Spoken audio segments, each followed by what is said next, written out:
Assalamualaikum warahmatullahi wabarakatuh.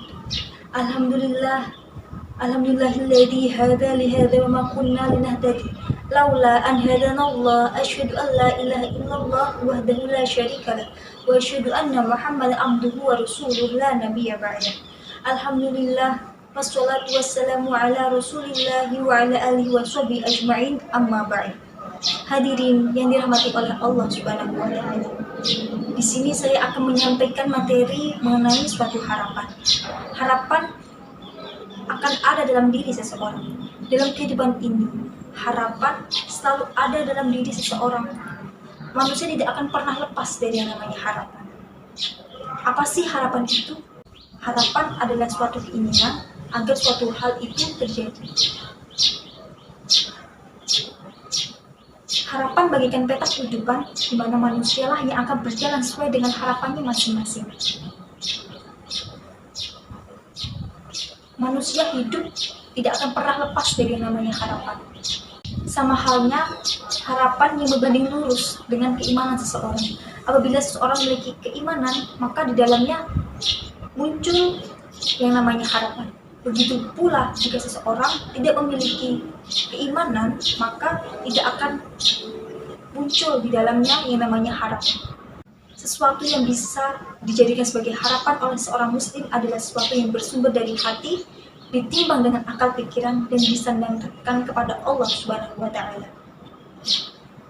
Ketika kita memiliki suatu harapan, kita memiliki kewajiban dan berusaha untuk mewujudkan apa yang diharapkan kita. Usaha inilah yang disebut dengan ikhtiar. Selain ikhtiar, kita juga harus bertawakal, yaitu memasrahkan segala hasil akhir pada Allah Subhanahu wa taala. Jika ikhtiar sudah, tawakal sudah, maka the next step is doa. Doa is a very important thing. Doa tanpa usaha adalah omong kosong. Usaha tanpa doa adalah kesombongan. Jadi ketiganya harus sebanding, ketiganya harus berimbang untuk mewujudkan apa yang kita harapkan. Sebagaimana dalam surat Al-Mu'min ayat 60. Bismillahirrahmanirrahim. Wa qala rabbukum ud'uni astajib lakum.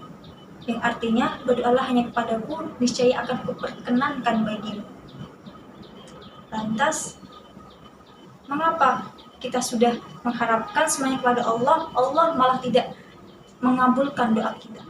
Dari Yahya bin Mu'adz Ar-Razi, adalah seorang ulama besar, mengatakan, jangan katakan bahwasanya Allah tidak akan mengabulkan doamu, tapi introspeksilah pada diri sendiri apa yang menyebabkan doamu itu tidak dikabulkan oleh Allah Subhanahu wa taala. Percayalah bahwa Allah akan mengabulkan doamu di waktu yang tepat, bukan di waktu yang cepat. Hadirin yang dirahmati oleh Allah Subhanahu wa taala. Lantas ketika kita memiliki suatu harapan, mengapa Allah malah memberikan harapan yang lain? Misal kita pengennya A, namun Allah malah memberikan hal B, yang artinya harapan kita tidak sesuai dengan harapan yang kita inginkan. Yang akibatnya nanti banyak manusia yang menyalahkan tadi Allah.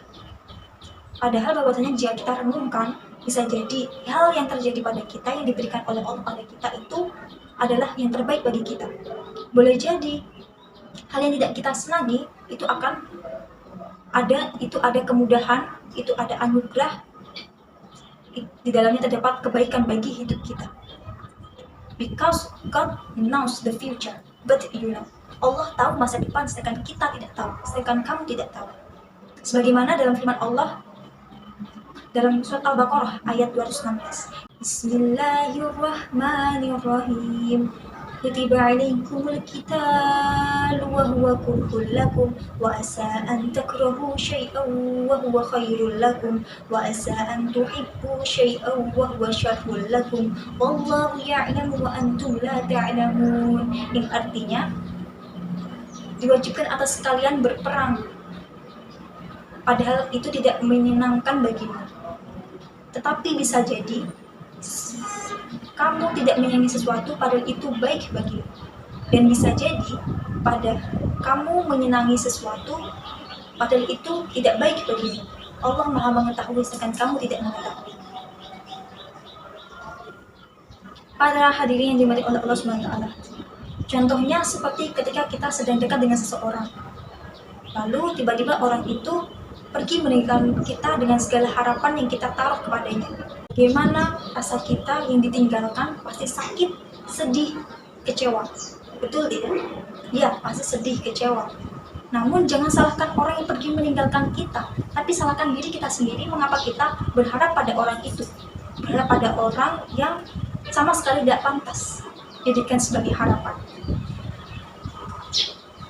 Semakin kalian berharap pada manusia, semakin patah hati kita pada akhirnya.